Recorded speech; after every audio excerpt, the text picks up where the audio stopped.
ব্লগটা শুরু করলাম, কেননা সত্যি কদিন থেকে ব্লগ করা হচ্ছে না, রাতের ব্যথা একদম উঠতে পারিনি। তা দেখলাম যে না, ব্লগ না করলে তো হবে না, আর আমি তোমাদের সামনে না আসলেও আমার ভালো লাগে না। তা আজকে দেখো অনেকদিন পরে একটু মাছ এনেছে, এক পিসি বড় আছে, এই যে এটা আমার মেয়ের, আর বড়টা, এগুলো ছোট ছোট তেলাপিয়াগুলো ভালো লাগে।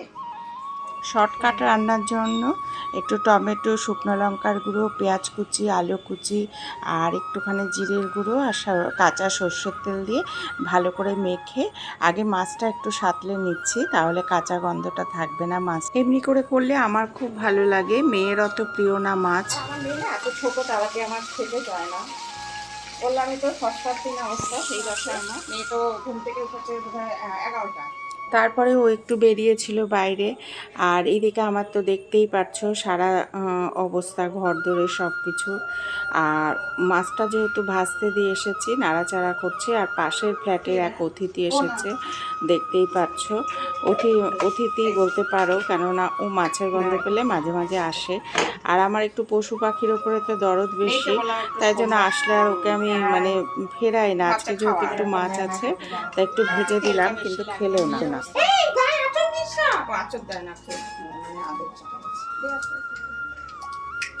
আর একটু দেই, এবারে দেখো এটা আমি আমাদের বসে দিলাম, এবার এটা সেদ্ধ হয়।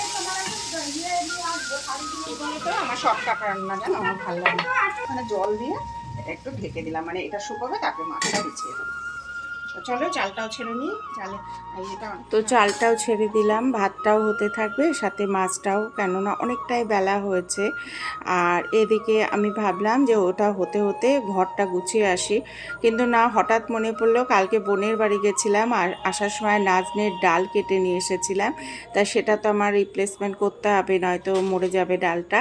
তাই একটু অ্যালোভেরার একটা ডাল ভেঙে নিয়ে আসলাম, নিয়ে এসে ওইটা মাটির মধ্যে দিয়ে তার উপরে ডালটা পুঁতলে অ্যালোভেরার ইয়েতে গাছটা তাড়াতাড়ি, দেখি বাঁচবে কিনা জানি না, কিন্তু আমি আমার চেষ্টা করি, নয়তো পরে আরও ডাল এনে লাগাতে পারবো। তা এক হাতে মোবাইল নিয়ে আর এক হাতে মানে মাটি খুঁড়তে কষ্ট হচ্ছে। আর আমি তো বললাম আমার ফ্রন্ট ক্যামেরা দিয়ে এখন সব করতে হয়, ব্যাক ক্যামেরাটা যেহেতু ভেঙে গেছে, ঠিক করাও হচ্ছে না। আর তারপরে ভাবলাম যে না, ফোনটা এক জায়গায় রেখে তারপরে ইয়ে করি। জানো তো বন্ধুরা, আমার একটা গ্রুপ আছে, আমাদের প্রিয় সখীর গ্রুপ, কিন্তু জানো মানে আমাদের ওই গ্রুপে একজনের মা মারা গেছেন। সত্যি বাবা মা এমন একটা সম্পদ, মানে খুব কষ্ট লাগলো, মানে মায়ের কথা কি আর ভুলতে পারা যায়? মা বাবা দুজনেই একটা আমাদের জীবনের সম্পদ, মানে তাদের সঙ্গে কোনো কিছুই যেন তুলনা হয় না, তাই না? আর সত্যি কষ্টদায়ক, যার যায় সেই বোঝে যাওয়া, কেননা আমারও তো বাবা চলে গেছেন।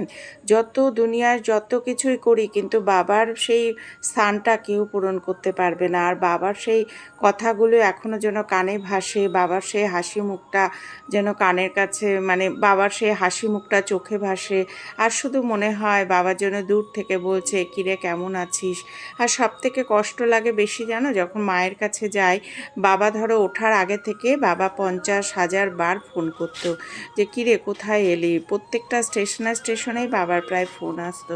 তারপরে বাবা যখন ধীরে ধীরে মানে নিস্তেজ হতে থাকলো, যেটা হয়েছিল ওই লকডাউনের পর থেকে আমাদেরও যাতায়াতটা কমে গেল, বাবাও একদম বিছনা শয্যা হয়ে গেল। বাবা যেহেতু সেরিব্রালের পেশেন্ট ছিলেন, তা যাই হোক, বাবার কথা বললে খুব কষ্ট হয়। কোনো কিছুর বিনিময়ে বাবাকে তো আর কোনোদিনও ধরতেও পারবো না, চোখেও দেখতে পারবো না। তা যাই হোক, তো চলো দেখি কতটা আলু সেদ্ধ হলো, তারপরে মাছটাকেও ছেড়ে দিতে হবে। আর এইদিকে আমি জানো তো, যতক্ষণ উঠতে দেরি, তারপর থেকে আমি বসতে পারি না। চাটা খাওয়ার পর থেকে সেই যে কাজে বসে একটার পর একটা কাজ করতেই হয়।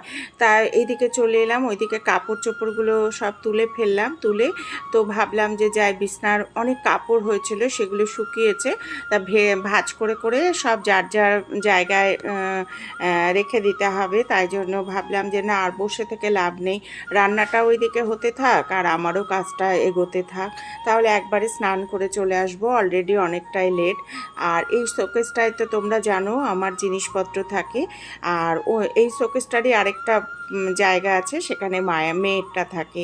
আর এইদিকে আমার মাছের দেখলাম আলুটা অনেকটাই সেদ্ধ হয়ে গেছে, তাই জন্য মাছটাও ঢেলে দিলাম। আর এমনি করে তোমরা খেয়ে দেখো, খুব সুন্দর লাগে। আর একটু চিনি দিয়ে দিলাম, কেননা টমেটোটা একটু বেশি দিয়েছি তো, সেটা ব্যালেন্স করার জন্য। আর এইদিকে দেখো আমার বোন দিয়েছে শাড়ি, খুব সুন্দর শাড়িগুলো। তা এত সুন্দর দুটো শাড়ি আমাকে আমার বোন দিয়েছে যে তোমাদের কি বলবো। তাই এই শাড়িটাও খুব সুন্দর। তাই মেয়ে আমাকে বলছে একটু দেখাও মাম্মাম যে শাড়ি দিয়েছে সেগুলো। আর সত্যি কথায় খুব আনন্দ পেয়েছি এই বুড়ো বয়সেও। কিন্তু আমি বোনকে কিছুই দিইনি, জানো তো। বোন আমাকে শাড়ি দিয়েছে, মেয়েকে জিনিসপত্র তো কিনে দেয় বোন।